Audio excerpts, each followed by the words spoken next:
liées à la vie socio-politico-économique de l'Afrique en tant que continent. Il donne donc la parole à tous les Africains qui sont en Afrique ou à l'extérieur de l'Afrique, à l'extérieur du continent. Et ce soir, nous allons revenir sur l'actualité dans la région des Grands Lacs. Et l'un des sujets qui fait la une de tous les médias, c'est encore une fois la guerre à l'est de la RDC.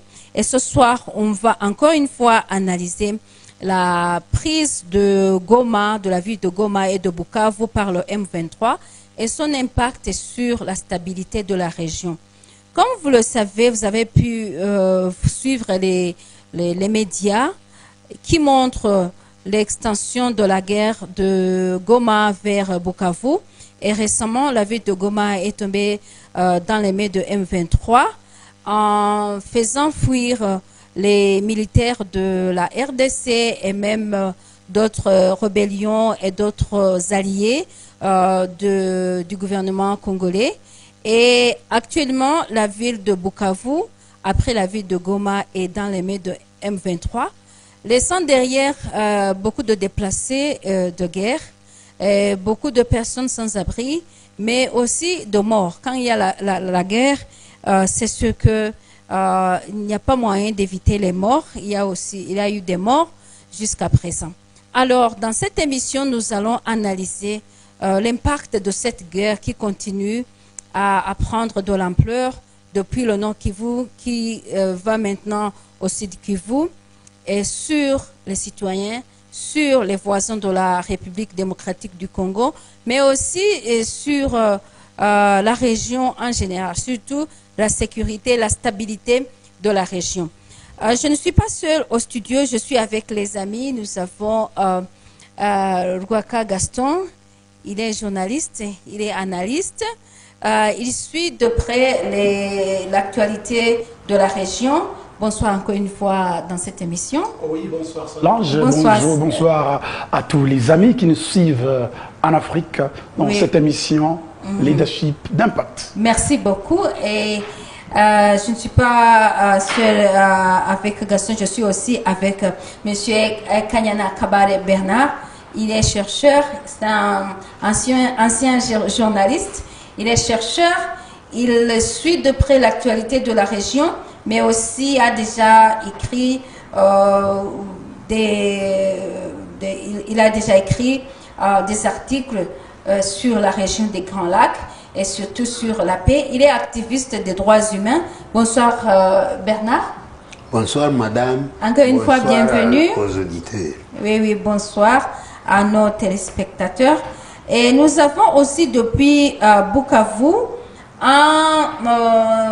je dirais que c'est un activiste de la société civile. Il s'appelle Balame Matembera Pascal. Il est congolais de la République démocratique du Congo. Il est membre de la société civile et il va essayer de nous détailler la situation, ce qui se passe actuellement à Bukavu et même dans les environs de Bukavu après la prise de la ville par le M23. Ce sont donc les trois invités, mais il y a notre collègue Alfred Jasnan qui est du Tchad mais qui vit ici. Il va essayer aussi d'intervenir en utilisant les médias sociaux. Il pourra aussi participer à cette émission.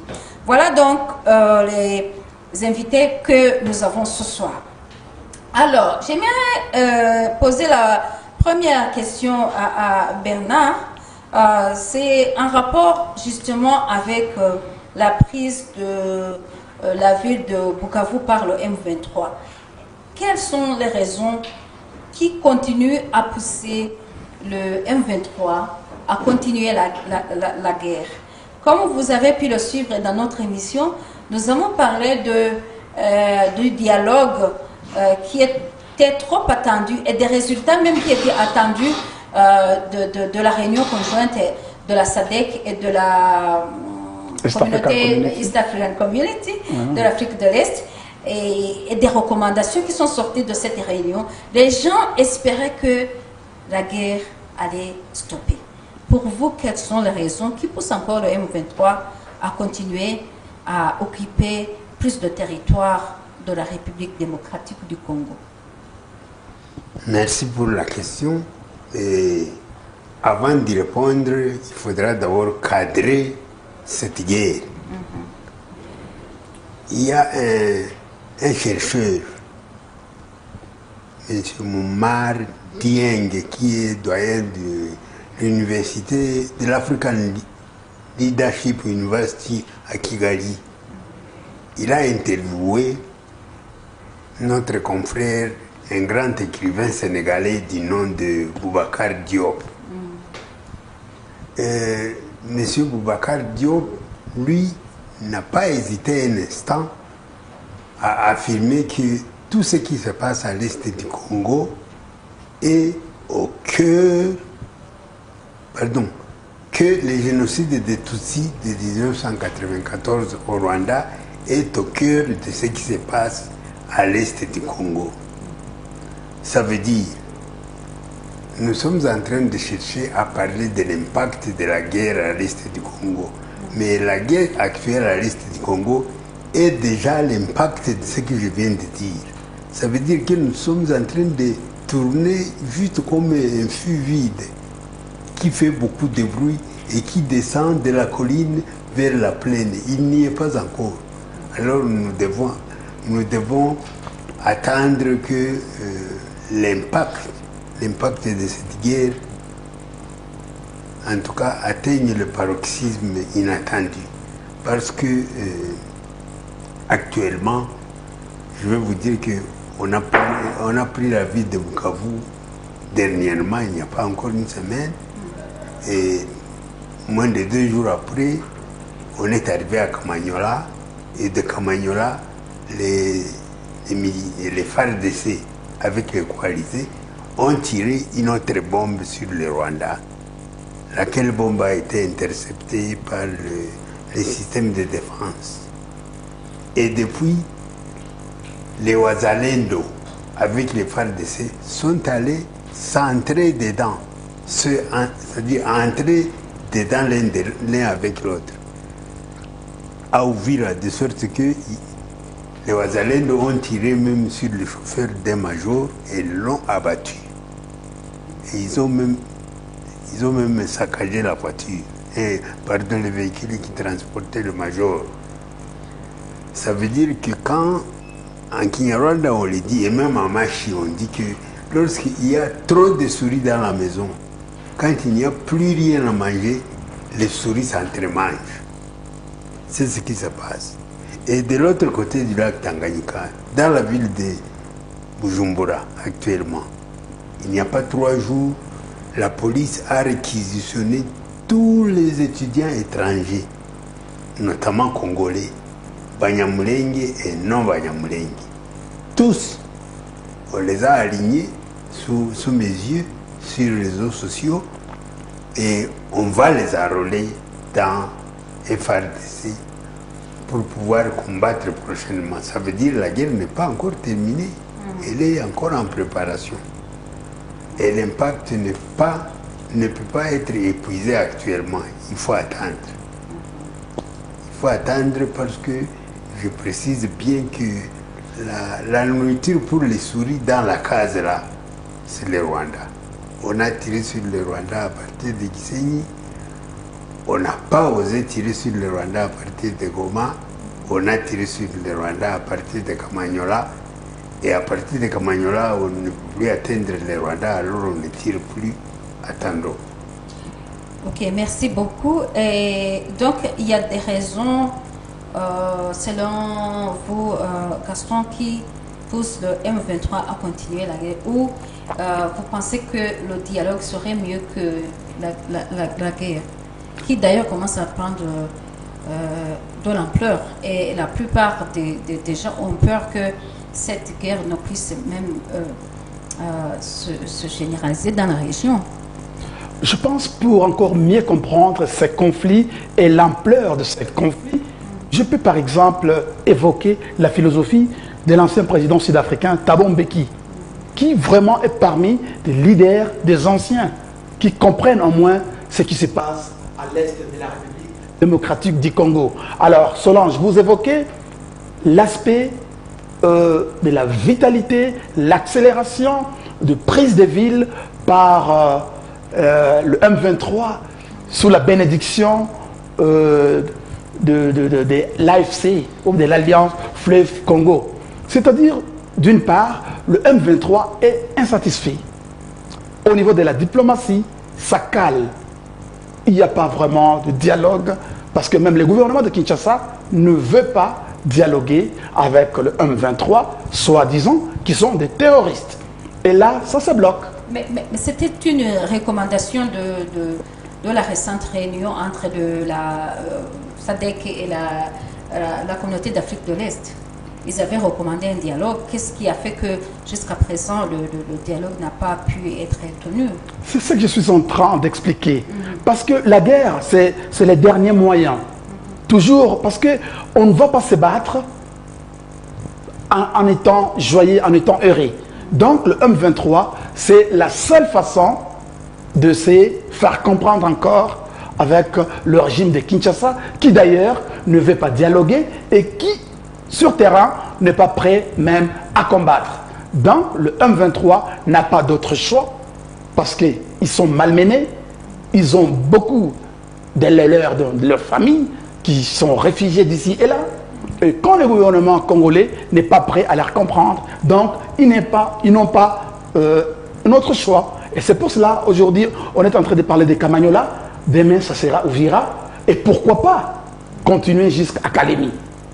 Mais au cas où, et je pense que c'est trop tard, les gens qui suivent l'actualité, et je pense que c'est trop tard, parce que l'Est du Congo est très stratégique militairement. Ça veut dire que d'une façon ou d'une autre, je pense la chance de dialoguer maintenant avec le F-23 devient de plus en plus difficile. Il y a même des zombies qui disent que les combattants du M23 peuvent même continuer jusqu'à Kinshasa. Okay, merci beaucoup. Est-ce qu'il y aurait des répercussions ou bien des conséquences de cette guerre sur le gouvernement de Kinshasa? Vous avez mentionné le fait que le M23 veut ou pourrait pousser la guerre jusqu'à Kinshasa. Est-ce qu'il y aurait d'autres conséquences de cette guerre par rapport au gouvernement, à la gouvernance même de Kinshasa? Les conséquences sont multiples. Moi, en tant qu'activiste des droits de l'homme, et spécialement les droits économiques, je veux partir du côté socio-économique. Est-ce que vous savez que depuis que la ville de Goma a été prise, ça veut dire que maintenant au ministère des Finances, tout l'argent qui était destiné à Goma au nord du pays pour payer les agents de l'État, maintenant ça va vers les poches qu'on ne connaît pas. Et tout l'argent désormais qui était destiné à Bukavu va aller vers d'autres poches qu'on ne connaît pas. Et ça, c'est l'habitude. C'est dire... Qui ne connaît pas? C'est les citoyens ou c'est... Qui ne connaît pas là où va l'argent? Parce que je suppose que s'il y a la Bénin, la Banque nationale du Congo, je pense que ça... Peut-être qu'ils savent là où cet argent va. Mais on sait toujours qu'on a payé les gens là-bas, mais l'argent n'arrive jamais. On dit qu'il y a des agents fictifs. À un moment donné, je me rappelle, on avait recensé plus de 60% d'agents fictifs par rapport aux agents effectifs. Donc les détournements d'argent sont millions. Ça, c'est le premier aspect. Donc cette guerre est en train de renforcer la corruption dans la gouvernance de la RDC. La corruption, la spoliation d'argent, la malgouvernance et affamer le peuple, ça me fait très mal au cœur. Ça veut dire qu'il n'y a plus de marché, notamment dans la ville de Bukavu. Aujourd'hui, les gens ne savent plus acheter ni sel, ni huile. Ils ne savent plus cuisiner. Peut-être s'ils demandaient la permission aux nouveaux occupants pour pouvoir aller chercher ailleurs. À part ceux qui ont pillé, ceux qui ont pillé les entrepôts du PAM, ceux qui ont pillé entrepôts de l'abraliment, les bières, l'alcool et les sucrés. Mais là, on ne peut pas nourrir la famille avec l'alcool et les sucrés.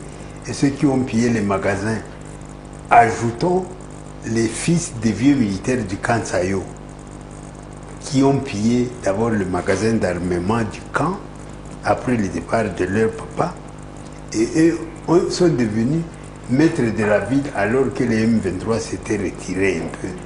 Ils ont tiré toute la journée et toute la nuit pour intimider la population. Et cela leur permettait d'entrer dans les maisons. Et cela a abouti à ce qu'on incendie le plus grand magasin de la ville qu'on appelle Coopéra. Ça veut dire que... À Kadutu. À Kadutu. Ouais. Ça, c'est une perte énorme. Pour récupérer ces fonds perdus à travers cet incendie, il faudra peut-être 10 ans. Beaucoup de gens investissent dedans. Beaucoup de gens n'ont pas le travail de l'État, ils travaillent de leur propre compte. Ils sont au marché, ils sont à Coopéra, et ils ont des dépôts. Tout ça a été saccagé. Ça, c'est l'aspect socio-économique. Alors, un autre aspect socio-économique, c'est que toutes les écoles sont fermées. Les enfants ne vont plus à l'école. Les enseignants n'y vont plus malgré leur salaire de misère qui n'arrivait plus. Mais comme c'était peut-être, disons, 10 ou 20 dollars par enseignant, multiplié par 1 million d'enseignants, ça fait trop d'argent. Et tout ça est englouti de manière non contrôlée. Je me rappelle que lorsque le président actuel, Félix Tshisekedi, était encore candidat président, il était venu en campagne électorale au Nord Kivu.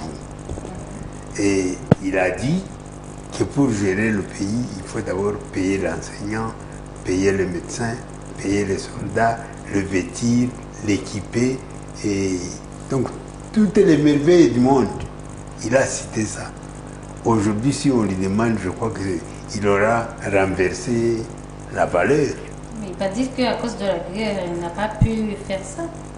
Oui, mais la guerre n'était pas là au premier jour de sa gouvernance. Et puis, quand vous parlez de conséquences néfastes économiques sur Kinshasa, vous savez, tellement que le Congo est grand, Kinshasa vivait aux dépens des taxes venant des provinces. Et voilà que maintenant Goma n'est plus sous contrôle de Kinshasa. Et vous savez même, au niveau de l'alimentation, Massissi, Rutshuru, c'est eux qui approvisionnaient Kinshasa en haricots, patates douces, fromage, du lait même. Et vous vous rendez compte qu'il y a vraiment un impact très négatif sur même le gouvernement central de Kinshasa. Mais d'une autre part, il y a la population de Goma. J'ai vraiment des informations. La population de Goma, la population de Bukavu est en train de souffrir aujourd'hui. Ils ne peuvent plus accéder aux banques. Tout est bloqué au niveau de Kinshasa. Tout ça, ce sont des impacts positifs. Mais vous vous souvenez bien... Négatif. Négatif. Alors, vous vous souvenez bien, lors de la prise de Goma par le M23, même la population de Gisenyi de Rubavu, ils ont trop fort, ils ont souffert. Il y a eu même des morts. On va revenir peut-être à ça, sur l'impact sur la région. D'accord. Oui, on va revenir à ça. Mais avant, j'aimerais demander aux gens qui veulent participer à cette émission, vous pouvez envoyer un message à ce numéro qui s'affiche sur votre écran, parce que à travers ce numéro, vous pouvez envoyer un message sur WhatsApp, on va le lire, ou bien vous pouvez appeler, mais on va vous donner le temps d'appeler. Mais la question, c'était donc sur les conséquences, vous avez cité des conséquences socio-économiques, mais sur le plan politique, est-ce que la prise de Goma et de Bukavu n'affectait pas vraiment politiquement le gouvernement de Kinshasa? Bien sûr. Si je pose cette question, c'est que je suivais récemment une déclaration du ministre de la Communication qui disait que le fait que le M23 contrôle l'Est, c'était Goma à cette époque, ça ne veut pas dire que ils ont perdu le terrain.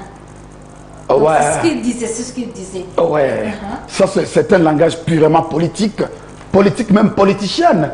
Mais vraiment, perdre toute une ville comme Goma, avec toutes ses richesses minières, je pense, ça, c'est consolé de la part des Mouyaya.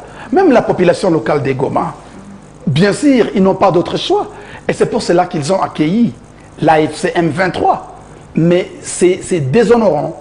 Donc, ils ne sont pas très contents.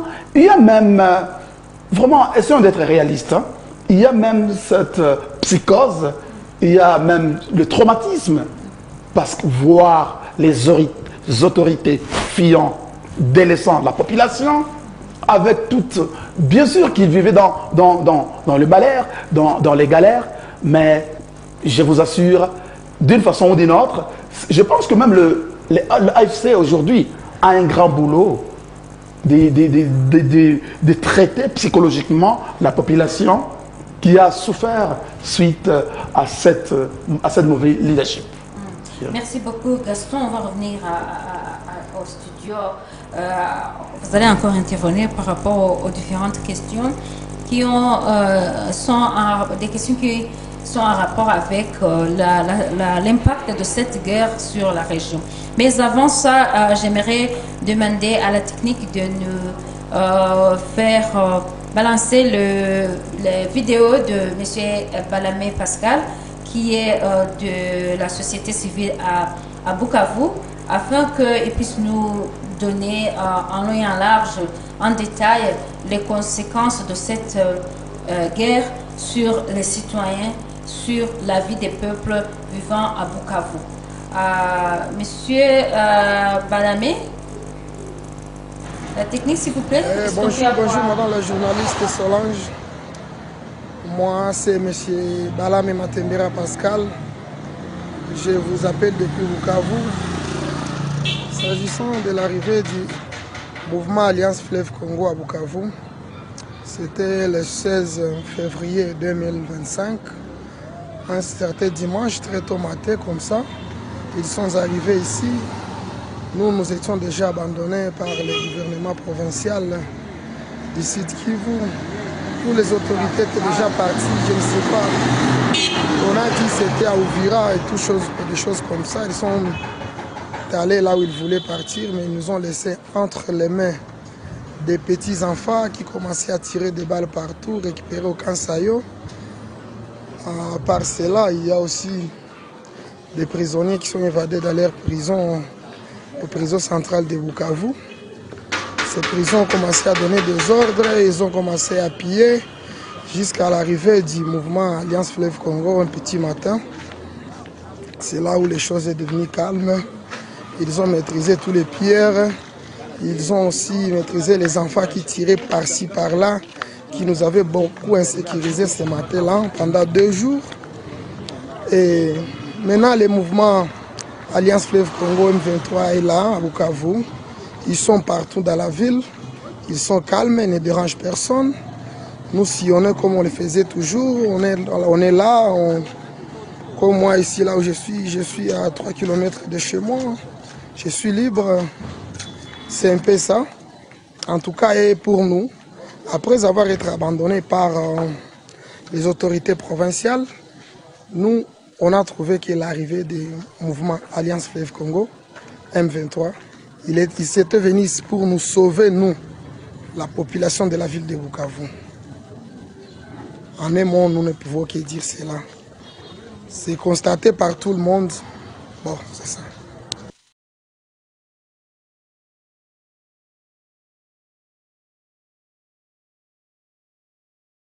Merci beaucoup, Monsieur Balamé. Pascal, il est de Goma, il est de la société civile. Bukavu. De Bukavu, merci. Il a donc parlé des conséquences des prisons, de la prison qui a été ouverte, des pillages et d'autres conséquences, des gens qui n'arrivent pas à trouver à manger. Donc, pour lui, le M23, il pense que ça et il est venu pour les sauver. Voilà, donc c'était son intervention. Vous pouvez aussi envoyer vos commentaires sur le numéro qui s'affiche à votre écran et nous dire ce que vous pensez de cette guerre à l'est de la RDC. Est-ce que vous n'avez pas des inquiétudes qu'elle risque d'aller même au-delà de la RDC et prendre d'autres pays, arriver dans d'autres pays? Donc, c'était M. Balamé. Revenons donc au studio. J'aimerais demander, est-ce que, comme je le disais, les Rwandais, les Burundais, d'ailleurs, on sait que les Burundais sont aussi en train d'aider le gouvernement congolais, c'est pas un secret. Ouais. Ils ont déclaré ça ouvertement. Est-ce que le M23 ne risque pas d'aller même dans ces pays, là où il pense que peut-être pour se faire entendre, Monsieur Bernard? C'est vraiment une hypothèse qu'on devra vérifier, mais hypothèse soutenue par ce que je vais dire maintenant, qui reste aussi à peu près hypothétique. Il n'y a pas de preuves.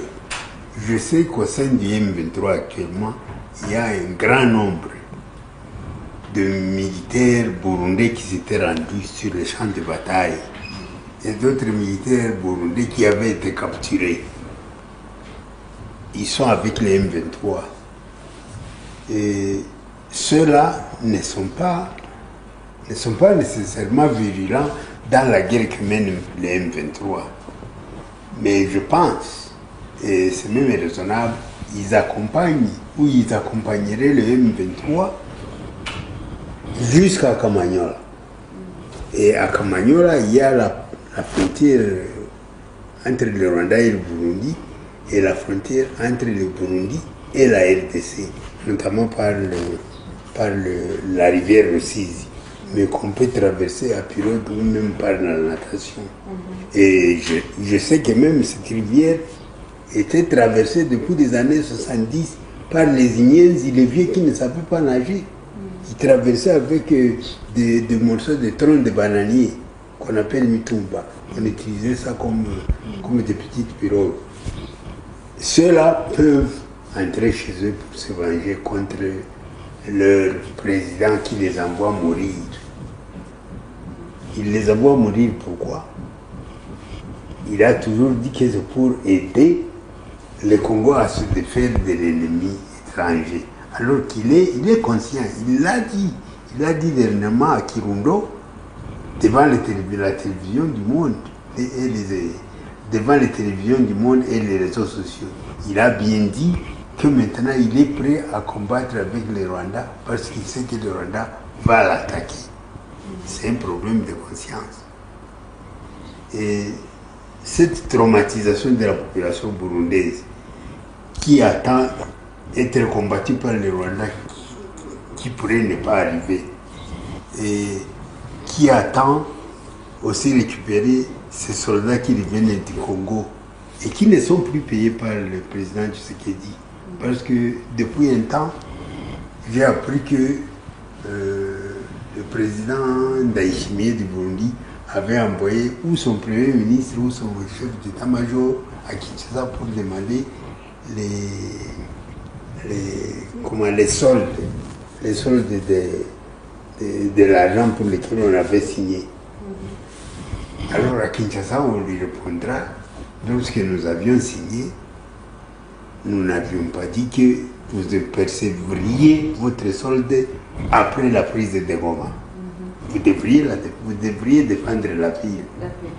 Et vous vous souvenez qu'ils étaient aux côtés des militaires tanzaniens de la SADC et des militaires sud-africains de la SADC qui gardaient l'aéroport. Et c'est ce groupe-là de trois qui tira des bombes, plusieurs bombes sur le Rwanda, lesquelles bombes ont fait des dégâts humains, des dégâts matériels, et le président du Rwanda a même prononcé un mot que je n'oublie pas, que les auteurs seront punis un jour. Et à cause de ça, je me dis que cette guerre de l'Est, j'ai bien souligné. Vous voyez un fût qu'on a roulé sur la colline pour le faire descendre dans la vallée. Dès qu'il n'est pas encore parvenu dans la vallée, il continue à faire beaucoup de rouler. Il fait beaucoup de bruit et il roule et il continue. Alors, en roulant comme ça, je me dis que la vallée n'est pas encore très proche. Elle n'est pas encore proche. Donc, le flux va continuer à la rouler. possibilité que cette guerre s'étende dans la région n'est pas à exclure. Elle n'est pas à exclure. Non, ce n'est pas mon point de vue. Parce que du fait où déjà il y a la guerre, les crépitements des mitrailleuses, des bombardements à l'artillerie lourde, il y a les gens qui meurent, je pense, ça c'est un fouet. Et les politiciens, quelquefois, dans leur négationnisme, il arrive que par les armes, ils acceptent de céder. Même, ils peuvent même fuir. Parce que nous en avons assez. Il y a plus de 30 ans maintenant que l'Est de la République démocratique du Congo est en train de souffrir. Nous comptons des millions et des millions de gens. Mais même le Rwanda, les gens sont victimes. Parce que chaque fois que le Congo a des problèmes, il y a toujours des répercussions négatives sur même la vie humaine des Rwandais. Alors c'est pour cela que j'ai dit qu'il serait mieux de comprendre les racines des problèmes. Mais je reste toujours optimiste que les conflits ne vont pas trop dégénérer. Parce qu'il y a des Malawites qui sont morts au Congo. Il y a l'Afrique du Sud. Les militaires sont morts. Il y a même les Rwandais, victimes de la population. À Goma, on a compté plus de 3000 morts. Je pense, même si le président Evariste Ndayishimiye disait qu'il était prêt à se battre avec le Rwanda, déjà, au niveau de ce qu'on appelait East African Community Forces, lui aussi, il a été vaincu. Du fait que même, au niveau de Goma, les éléments de la force de défense nationale du Burundi, ils ont fui. Ils ont été même battus à Bukavu. Je pense qu'il y a une leçon.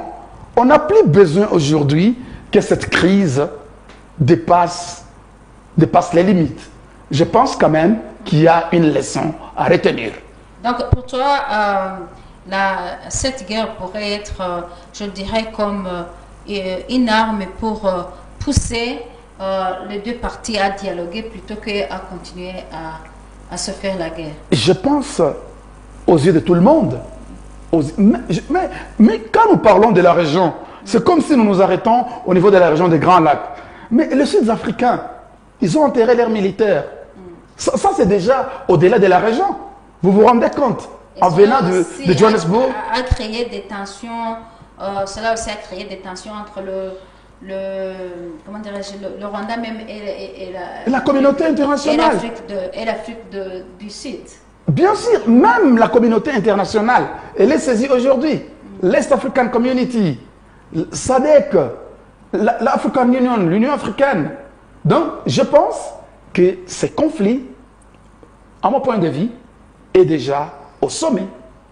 Et il faut que les gens s'asseyent. Et si ce n'est pas ainsi, parce que vous vous rendez compte, si vraiment l'Alliance Fleuve Congo, M23, est capable de conquérir des grandes villes de l'Est dans une semaine, c'est tout à fait possible que dans 10 semaines ou 7 semaines, ils peuvent tous arriver à Kinshasa. Parce que vous savez, quand même on parle de la guerre, je pense que la causalité politique est plus puissante. Donc, dès que la population congolaise, qui a déjà commencé à bien comprendre, parce qu'elle est toujours victime, je pense que ça pourra s'arranger à l'amiable. Merci beaucoup. Mais moi, quand je suis peut-être un peu... Pessimiste. Non, pas pessimiste. Je suis peut-être... comment le dire? Je suis naïf. Par ceci, je me rends compte que la population, elle a déjà commencé à négocier. Elle a entamé la négociation. Ouais. Quand vous voyez avec quelle euphorie, quelle joie, quelle liesse ils ont tout le monde, tous les jeunes, toutes les filles, toutes les femmes, et même les vieilles personnes, je l'ai vu à la place de l'indépendance à Bukavu en train d'accueillir les combattants du M23. Et il leur disait, Karibu Bamuyomba. Bamuyomba, ça veut dire les oncles maternels. Il y a une proximité. Une proximité. Et dans la culture est du Congo, Muyomba, c'est une personne respectable. Ça veut dire, moi, je suis frère à votre épouse, je voulais céder, mais je peux aussi vous la retirer si vous ne faites pas attention. C'est ce que ça veut dire. Quand on dit les Bamuyomba arrivent, ça veut dire qu'il y a quelque part une certaine consanguinité, une certaine retrouvaille, un certain espoir. Quand vous voyez comment les gens sont disciplinés dans la ville de Bukavu, on ne sort pas de la maison parce qu'on n'est pas encore autorisé. On ne peut sortir qu'en levant les petits doigts pour demander la permission et aller au Limanga pour acheter ne fût-ce qu'un fagot de légumes. Même dans les villages, j'ai parlé à des amis, à des membres de la famille, très loin, du côté de Walungu, à Ikoma. Oui. Elle m'a dit aujourd'hui, madame qui me parlait, elle m'a dit, mais nous... C'est un membre de votre famille. Oui. Elle m'a dit, nous, on vit de ceux qui se trouvent au champ. Et on nous dit de rester à la maison. Quand est-ce que nous avons le temps d'aller creuser les patates douces, ramasser les sombés dans les champs de manioc?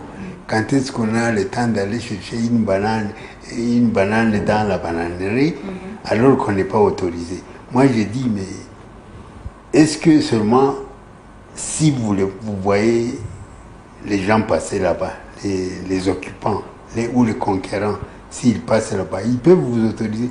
Mais elle m'a dit, mais il n'y a encore personne. Ah bon? Personne n'a encore conquis ce coin.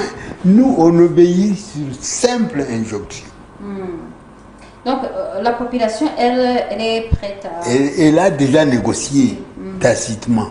Il reste maintenant que le pouvoir décide. Puisse faire quelque chose, une action concrète. On a monsieur Alfred Jasna qui a réagi sur WhatsApp.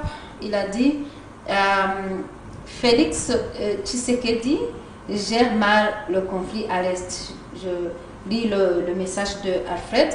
Ce qu'il faut souligner, c'est que le président congolais Félix Tshisekedi gère très mal ce conflit à l'Est. 2 villes sont tombées et le gouvernement tarde encore à entamer des pourparlers de paix directe entre les rebelles du M23 et le gouvernement.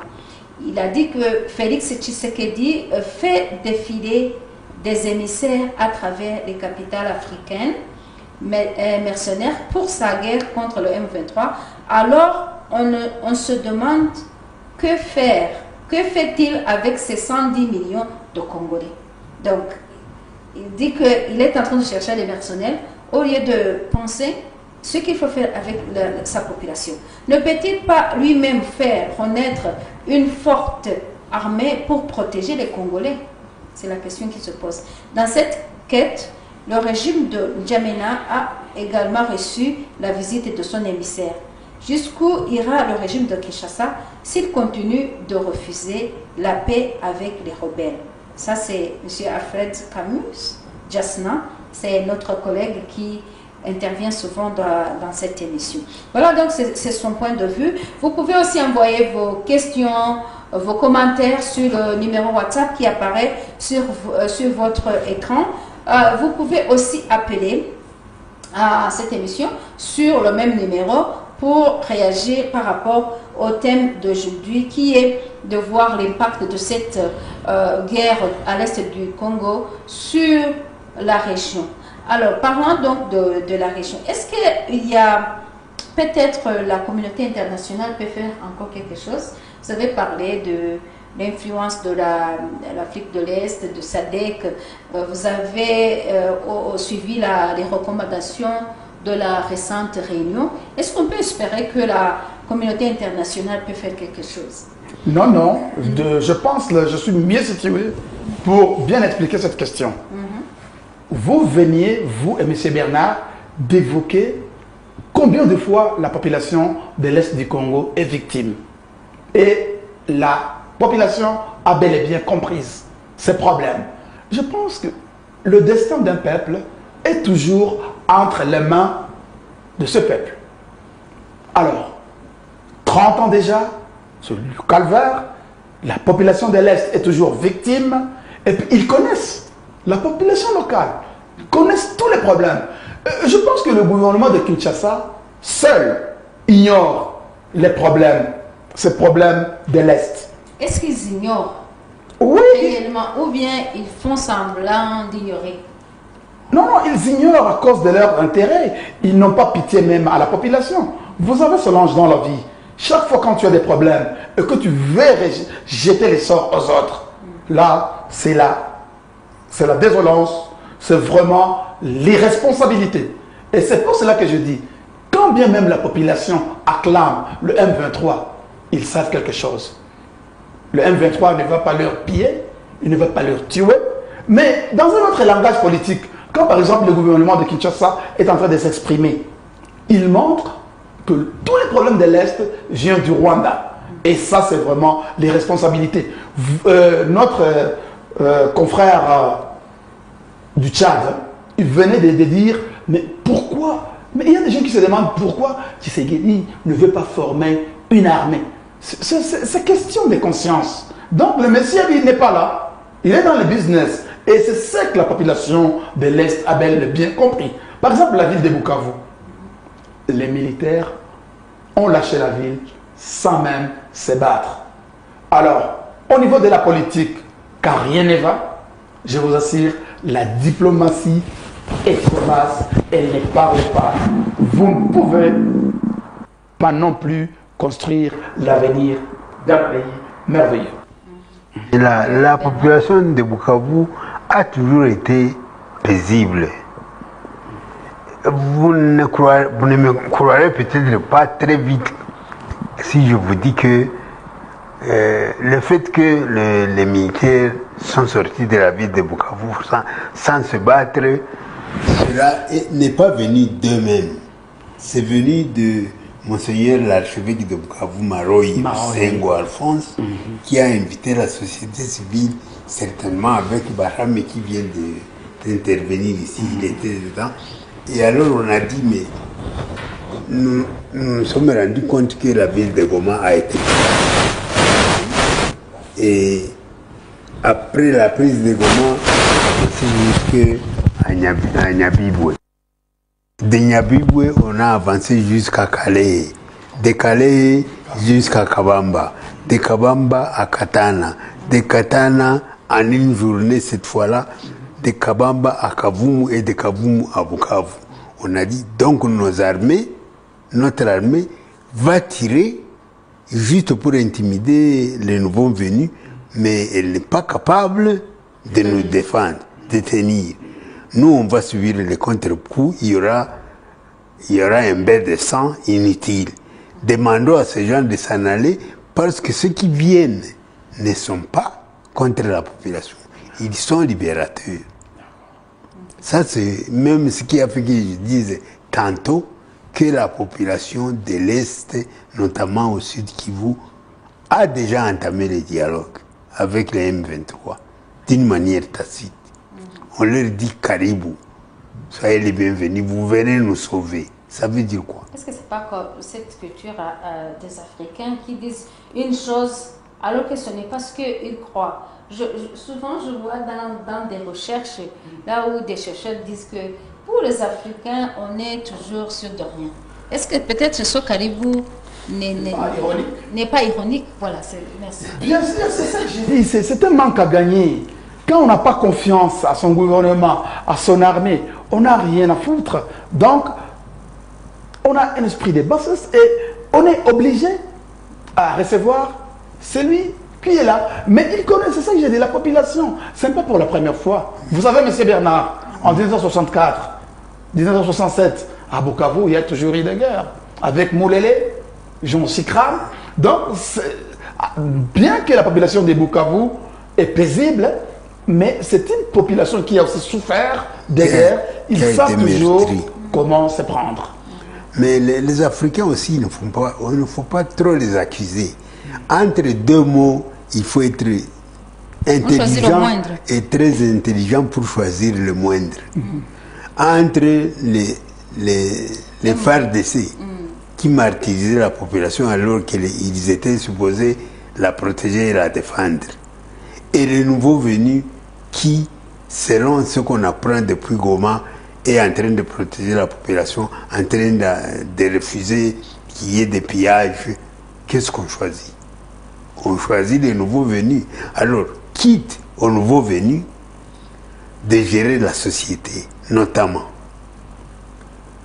en payant le fisc que l'infirmier et le médecin.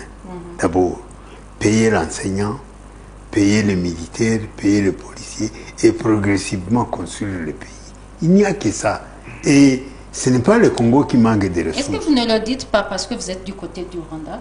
Parce que si on suit les médias, le langage est contraire du côté de la RDC. La RDC dit que c'est le M23 qui est en train de tuer les populations de l'Est. Oui, c'est comme ça qu'ils disent. Ouais, et ils sont en train de dire que même le M23, je cite, et le Rwanda, il les met dans un même panier, qu'ils vont payer les pots cassés à l'Est de la RDC. Mais tout ce qui a été... C'est le ministre, je n'invente pas. C'est le ministre de la communication qui l'a dit. Oui, M. Patrick Mouyaya. Ça, c'est le langage politique qu'on devrait laisser aux politiciens. Parce que la population sur place connaît la réalité. Si les militaires de FARDC les pillaient, les maltraitaient, alors les nouveaux venus sont en bon terme avec eux. Donc, il faut qu'ils choisissent et il faut qu'ils soient francs. Et puis, l'avenir nous réserve beaucoup de réalités. Mais, Madame Solange, comment se fait-il que c'est sous FARDC que l'entrepôt du PAM a été pillé à Bukavu? C'est sous FARDC que la grande coopérative de Bukavu a été incendiée. Que c'est sous FARDC que les dépôts de Bralima, fabrication de bières, ont été pillés. Et que depuis que les M23 est dans Bukavu, on ne pille plus. C'est connu sur les réseaux sociaux et c'est ça que je consulte. Et quand je parle avec des amis... Pour toi, ça veut dire quoi? Ça veut dire qu'entre les deux mots, je répète, il faut choisir le moindre. Merci beaucoup. On demande aux gens d'appeler sur le numéro qui s'affiche sur l'écran. Donc la technique, si on peut avoir un ou deux téléphones ou si on peut avoir des commentaires sur WhatsApp. Il y a déjà quelqu'un qui a envoyé un message sur WhatsApp. Et il est de la RDC. Il a dit les répercussions humanitaires immédiates pour les populations locales sont liées à d'abord l'insécurité. Quand les autorités avaient abandonné la ville avec une quantité importante d'armes en main des civils. Ça, c'est une insécurité. Cela a été à la base des scènes de pillage et de psychose totale avant la libération de la ville par l'AFC. Il faut reconnaître que leur entrée a rétabli de l'ordre directement. Ça, c'est quelqu'un qui est en RDC. Je vois, c'est le 243. Outre la sécurité, il y a plus accès aux besoins de première nécessité. Il y a la nourriture, par exemple la nourriture, du fait que la grande majorité vit du taux du jour, c'est-à-dire une population qui mange lorsqu'elle est sortie de la maison. Je pense que vous l'avez aussi mentionné. Oui. Elle vit d'une économie informelle, ce qui n'a pas permis à tout un chacun de faire des prévisions alimentaires ou le stock. Aussi, continue-t-il, Bukavu est une ville densément peuplée. Elle dépend à 70% de Goma. Dès lors que Goma est tombé, le trafic routier et la CUSR étaient suspendus. Les banques fermées. Cela a affecté aussi directement la population de Bukavu car les deux villes sont commerciales. Alors avec la fermeture des banques, il n'y a pas circulation de la monnaie les activités socio-économiques bloquées ou paralysées, comprenez que si rien n'est fait rapidement par les autorités, il y aura une sorte de crise alimentaire une fois que les petits stocks seront épuisés, il n'y a plus de ravitaillement. Enfin, pour le commerce transfrontalier, le commerçant visiblement attend encore une fois de plus l'ouverture des banques pour qu'il y ait de flux d'auparavant. Même chose pour les petits commerçants transfrontaliers. Bref, vendre et acheter, l'argent provient toujours des banques, soit pour le retrait, le dépôt et le crédit pour les commerçants et les acheteurs ou les consommateurs. Il dit que c'est très très urgent. Ah, c'est M. Balamé qui a envoyé ce message. Il a encore envoyé ce message depuis Bukavu. Donc il fait une alerte. Abaramé, je vais demander à Abaramé s'il nous écoute, qu'il aille vérifier parce que j'ai une bonne nouvelle depuis aujourd'hui à midi que on va ouvrir le trafic maritime. Les bateaux peuvent aller sur Goma à partir de Bukavu. Ouais, donc, j'ai appris ça. Qu'il vérifie et qu'il nous rassure que cela a commencé. Ce sera au moins une bouffée d'oxygène. Ah ouais, donc les hommes sur place commencent aussi à savourer cette certitude et la sécurité où les gens peuvent voyager au niveau du lac Kivu et naviguer. D'accord. Alors, il y a un autre qui a dit, je voulais savoir, il est aussi de la RDC, je voulais juste savoir l'objectif, c'est de prendre le côté est de la RDC ou bien. Donc, il a dit qu'il voulait surtout savoir si l'objectif de M23 est de prendre le côté est de la RDC. Je pense qu'il est mieux situé pour nous expliquer, parce que lui, il est déjà au niveau du Congo, il est à Bukavu, il est avec le membre de l'Alliance Fleuve Congo M23 avec Corneille Nangaa. C'est lui qui pourra nous dire, parce que je pense que cette guerre doit être une guerre des Congolaises, une guerre congolaise, parce que s'ils ont des problèmes, c'est leur problème, ils doivent, et je l'ai dit très bien à haute voix, c'est leur temps encore de revoir s'il y a quelque chose à corriger. Parce qu'on ne va pas se battre parce qu'on est content. Il y a des mécontentements, il y a un droit à revendiquer. Et c'est pour cela que depuis le début de cette insurrection qui a commencé à Tchanzu, le gouvernement congolais était capable, si au moins il avait une bonne volonté, de comprendre les revendications, surtout de la part des Congolais rwandophones. Merci beaucoup. Il y a Balamé qui a répondu à la question de Bernard. Il a dit oui, les bateaux ont repris leurs activités depuis ce matin à Bukavu-Goma. Donc le circuit Bukavu-Goma est ouvert. Voilà. C'est ce qu'il dit. Faut acclamer. Oui. Donc c'est une bonne chose. Sinon, est-ce que vous avez dit si la ville est paralysée, s'il n'y a pas de mouvement, s'il n'y a pas de la libre circulation des biens des personnes et de l'argent aussi. D'accord, Solange. Et puis quand tu évoques ce business entre Bukavu et Goma, il faut directement dire qu'au niveau aussi du Rwanda, on en profite. Parce que vraiment nous sommes très voisins. Et c'est pour cela que je vais dire que le Rwanda a toujours besoin du Congo, le Congo a besoin du Rwanda, même les Burundi. Donc nous devons vivre dans cette circulation de biens. Il faut souligner que la frontière Vous devriez aussi mentionner ceci, très important. En allant vers la conclusion. Merci beaucoup Balamé pour votre message. Il est d'Idjui. Elle est plus grande que quelques provinces du Rwanda. L'île d'Idjui ne connaît pas encore la guerre. Il faut répondre aussi à cette question qui a dit comment on va gérer notre crise alimentaire. Je suis à l'Est. C'est ça.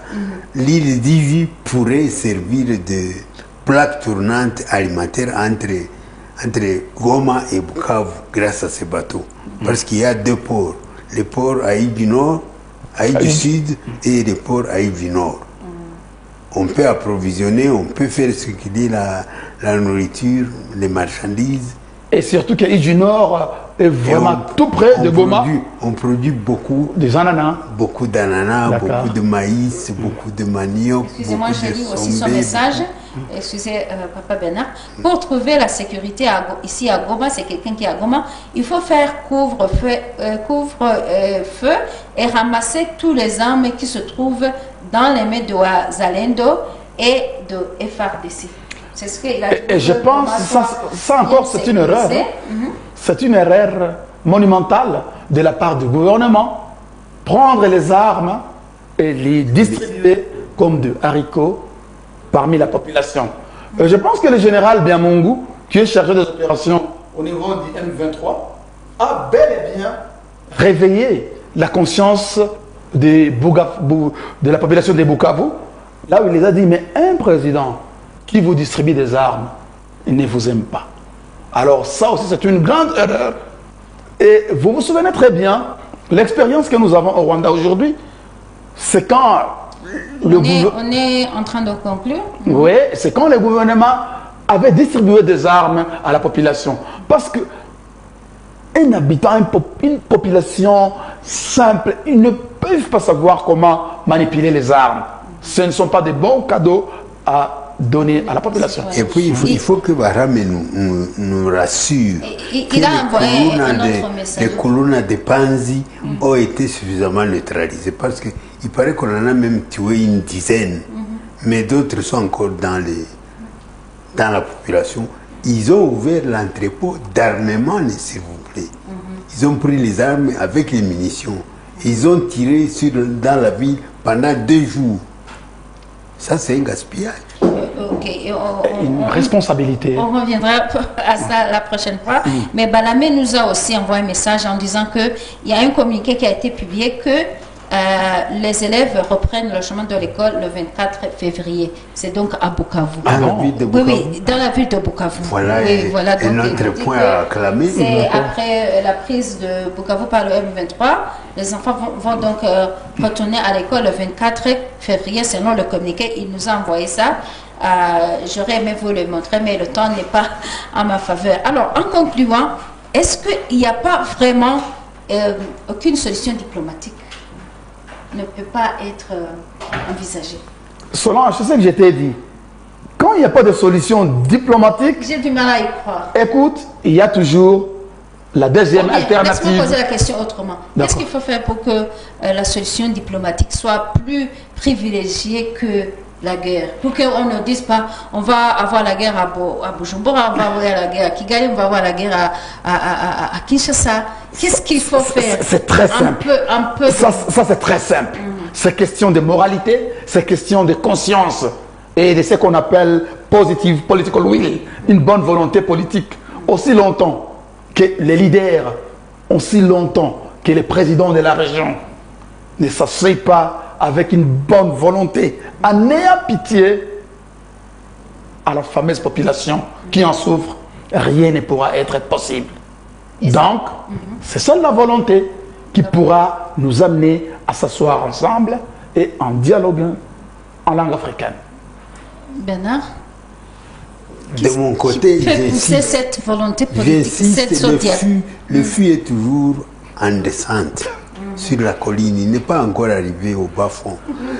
Donc la guerre continue pour toi. Cette diplomatie qui a manqué en 1994 quand les Tutsis étaient massacrés ici.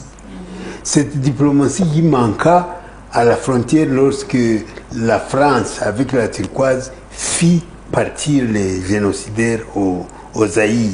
Cette diplomatie n'a rien dit. Est-ce que cette même diplomatie va revenir pour apporter une solution à l'impact de cet impact-là? Je me dis que je suis pessimiste. Solange, c'est pour cela que la population qui en souffre doit prendre son destin à main. Merci beaucoup. Et même si l'école reprenait à Goma et à Bukavu, après un mois, les enseignants ne seront pas payés parce que l'argent est déjà bloqué à Kinshasa. Avec les taxes qu'on a envoyées. Alors, si le M23 est en train de dire que l'école reprenne et les hôpitaux fonctionnent, qui va payer le personnel? Mais moi j'ai travaillé pendant 4 ans au Congo, nous étions payés par les parents. Ce sont les parents qui vont encore souffrir. Ça, c'était notre grande réalité. Merci beaucoup. J'attendais, je voyais quelqu'un de Kinshasa qui était en train d'écrire, mais le temps n'est pas vraiment à notre faveur. Non. Merci. Qu'il écrive et nous allons partager son message. On va y revenir. Et puis, on vous rappelle que cette émission est sur YouTube de Isango Star. Vous pouvez le suivre, l'émission Leadership d'Impact, et continuer à faire des commentaires là-bas. Il a dit les FARDC et les policiers sont en tenue civile et pendant la nuit ils insécurisent la population, mais nous avons l'espoir que le M23 sont disciplinés que nos militaires. C'est comme quelqu'un qui a... C'est le message qui était... Donc les gens savent la vérité.